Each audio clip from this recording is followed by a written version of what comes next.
Hello students of class 12th economics बेटे, जैसे कि आपका chapter number 10 government budget continuity में है, जिसमें बेटा हमने प्रीवियस वीडियो में आपके टैक्स और नॉन टैक्स रिसिप्ट के बारे में पढ़ लिया था और रेवेन्यू रिसिप्ट सारे का सारा ही हमने रीड कर लिया था।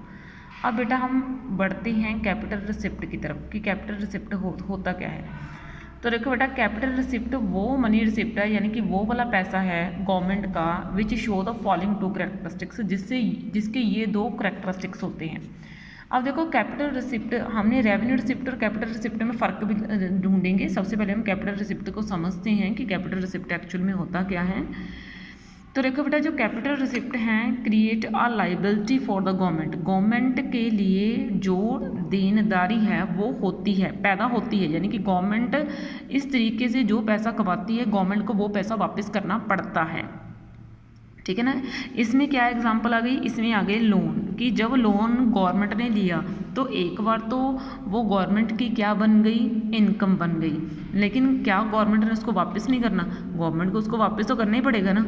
ठीक है ना, तो गवर्नमेंट को उसको वापस तो करना ही पड़ेगा, तो गवर्नमेंट की लाइबिलिटी है, गवर्नमेंट को देनदारी है, गवर्नमेंट ने उसको वापस करना है भाई। तो फॉर एग्जांपल जो लोन्स हैं जो गवर्नमेंट लेती है वो क्या है, एक लाइबिलिटी है। These are to be paid back, इनको वापस करना ही पड़ता है। These are there for the capital receipt of the government, और ये गवर्नमेंट की क्या होती है, कैपिटल रिसिप्ट ही है। आगे देखो बेटा, these receipt cause reduction in asset of the government, और जो गवर्नमेंट की संपत्ति है उसमें कमी आती है भाई, आती है वो तो आप ही सोचो क्यों आती है, क्योंकि एक तो जब हम किसी से पैसा देते हैं तो उतना ही पैसा वापस भी करना पड़ता है, और उसके ऊपर से हमें जो रेट ऑफ इंटरेस्ट है वो भी देना पड़ता है, तो हमारी तो इनकम कम ही होगी ना, ज़्यादा थोड़ी ना होगी। ठीक है ना, तो एसेट यानी कि संपत्ति में कमी आती है क्योंकि सरकार का पैसा कम हो जाता है, जो सरकार ने वापस करनी होती है ये चीज़। ठीक है ना, जब लोन्स वगैरह वापस करने होते हैं। तो as stated earlier, money received by the government, कि गवर्नमेंट ने जो पैसा रिसीव करा बाय सेलिंग इट्स शेयर। मान लीजिए एक हमें एग्जाम्पल दी हुई है कि गवर्नमेंट की संपत्ति कैसे कम हो गई। अब मान लीजिए गवर्नमेंट ने एयर इंडिया के शेयर्स किसी कंपनी को बेच दिए, ठीक है ना, तो इससे गवर्नमेंट के शेयर्स कम हो गए ना, गवर्नमेंट की पार्टनरशिप उस कंपनी में कम हो गई। ठीक है ना, मीन्स गवर्नमेंट का प्रॉफिट कम हो गया, मीन्स गवर्नमेंट को नुकसान हुआ है। ठीक है ना, तो रिडक्शन आई है गवर्नमेंट के एसेट्स में, उसके शेयर्स कम हो चुके हैं, तो ये रिडक्शन ही तो है। ठीक है ना, तो जो कैपिटल रिसिप्ट है इसमें गवर्नमेंट की लाइबिलिटी भी होती है और गवर्नमेंट की एसेट्स में रिडक्शन भी होती है, लेकिन रेवेन्यू रिसिप्ट में ये दोनों पॉइंट बिल्कुल उल्टे थे। ठीक है ना, कि रेवेन्यू रिसिप्ट में ना तो गवर्नमेंट की कोई लाइबिलिटी थी, ना ही गवर्नमेंट की फिक्स्ड एसेट में जो था एसेट्स में ना तो कोई रिडक्शन थी। ठीक है ना, लेकिन कैपिटल रिसिप्ट में ऐसा होता है, गवर्नमेंट की लाइबिलिटी में जो है वो देखो बेटा, जो गवर्नमेंट की लाइबिलिटी है वो भी गवर्नमेंट को बनती है और गवर्नमेंट की जो एसेट्स होती हैं उसमें भी रिडक्शन आती है। ठीक है, तो ये मैंने आपको समझा दिया कैपिटल रिसिप्ट के बारे में। अब बेटा हम बात करते हैं कैपिटल रिसिप्ट के कंपोनेंट्स के बारे में। ठीक है, ये देखो बेटा, ये कैपिटल रिसिप्ट को क्लासिफाई किया जाता है 3 अलग अलग चीज़ों में, जिसमें सबसे पहले आता है रिकवरी ऑफ लोन्स, दूसरे नंबर पे आता है बोरोइंग एंड अदर लाइबिलिटीज़, और नंबर 3 पे आता है अदर रिसिप्ट्स। ठीक है ना, ये कैपिटल रिसिप्ट की 3 तरीके की जो है 3 तरीके से क्लासीफाई करा गया है कैपिटल रिसिप्ट को। ये देखो, इन इंडिया में कैपिटल रिसिप्ट को, ठीक है ना, इस तरीके से क्लासीफाई करा जाता है। कैसे, रिकवरी ऑफ लोन्स में, बोरोइंग्स एंड अदर लाइबिलिटीज़ में एंड अदर रिसिप्ट्स में। अब देखो, रिकवरी ऑफ लोन्स में क्या है, the central government offers loan to the state government, जो सेंटर की गवर्नमेंट है वो स्टेट गवर्नमेंट को लोन ऑफर करती है। ठीक है ना, सेंटर की गवर्नमेंट तो देना ही पड़ता है क्योंकि जो सबसे बड़ी गवर्नमेंट है वही तो स्टेट गवर्नमेंट्स को लोन देगी। सेंट्रल गवर्नमेंट बोलेगी स्टेट गवर्नमेंट को कि आप हमसे लोन ले लो to cope with financial crisis, अगर आप किसी फाइनेंशियल क्राइसिस में हो।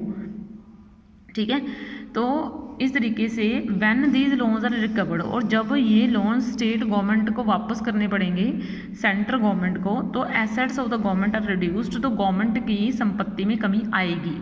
ठीक है ना, ये देखो सेंट्रल गवर्नमेंट क्या करती है, लोन ऑफर करेगी किसको, स्टेट गवर्नमेंट को। अगर कोई फाइनेंशियल क्राइसिस किसी स्टेट में आई हुई है और जो स्टेट गवर्नमेंट को ये लोन्स रिकवर करने होंगे तो उसकी जो है एसेट में कमी आएगी। वैसे भी अगर सेंट्रल गवर्नमेंट ने भी अगर स्टेट गवर्नमेंट को लोन देनी है तब भी तो सेंटर के पास पैसा कम हो जाएगा, तो सेंट्रल गवर्नमेंट को भी तो कमी आएगी ना एसेट्स में।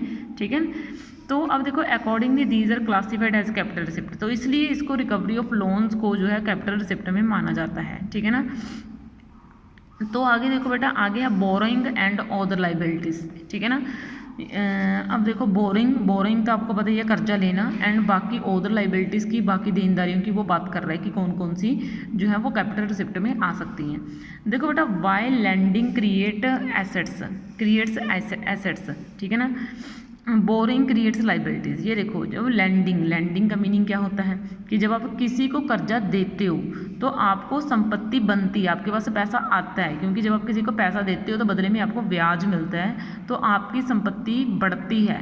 ठीक है ना, आपके पैसे में बढ़ोतरी होती है। लेकिन जब आप बोरिंग कर्जा ले रहे हो तो आपका पैसा कम होगा, ना कि बढ़ेगा। ठीक है ना, अकॉर्डिंगली तो इस तरह borrowing are to be treated as capital receipt, तो ये कैपिटल रिसिप्ट में तो आएंगे ही, क्योंकि कैपिटल रिसिप्ट का मीनिंग क्या है कि आपकी लाइबिलिटी हो रही है, बन रही है, गवर्नमेंट की लाइबिलिटी बन रही है। तो अगर गवर्नमेंट उधार लेगी तो ऑब्वियस है गवर्नमेंट की लाइबिलिटी बनेगी ही। ठीक है ना, और आगे देखो, it may be noted that the government borrows money from. देखो गवर्नमेंट कहाँ कहाँ से पैसा उधार ले सकती है, गवर्नमेंट जनरल पब्लिक से पैसा उधार ले सकती है। ठीक है ना, अब देखो reserve bank of India RBI से तो लेती है, रेस्ट ऑफ द वर्ल्ड बाहर वाली कंट्री से भी ले सकती है। ठीक है, आगे देखो बेटा, अदर रिसिप्ट की हम बात करते हैं।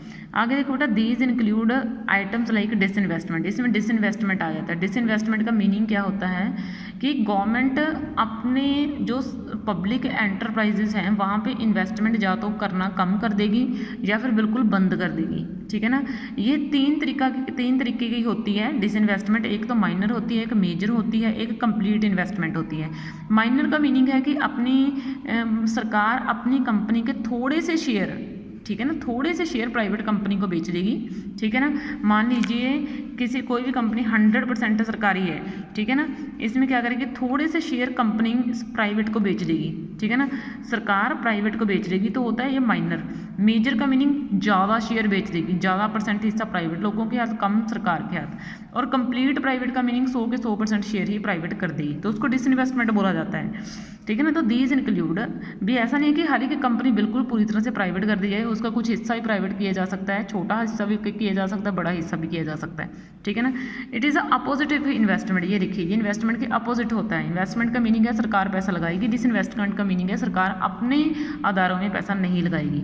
जो एक वर्ड डिसइन्वेस्टमेंट अकर्स, डिसइन्वेस्टमेंट तब होता है व्हेन द गवर्नमेंट, जब गवर्नमेंट सेल कर देती है इट्स शेयर, अपने शेयर पब्लिक एंटरप्राइजेज के शेयर जो हैं वो प्राइवेट सेक्टर को बेच देती है। ठीक है ना, it involve transfer of ownership. ये देखो, जो मलकियत है, जो ऑनरशिप है वो पब्लिक से प्राइवेट सेक्टर के पास चली जाती है। जो बड़े बड़े डिसीजन लेने होते हैं वो अब प्राइवेट सेक्टर लेगा, वो गवर्नमेंट के हाथ में नहीं होगी, जिसको हम पढ़ेंगे आपके चैप्टर नंबर 6 इंडियन इकोनॉमी में, which is new economic policy 1991। ठीक है, तो देखो बेटा, money received through disinvestment is treated as a capital receipt.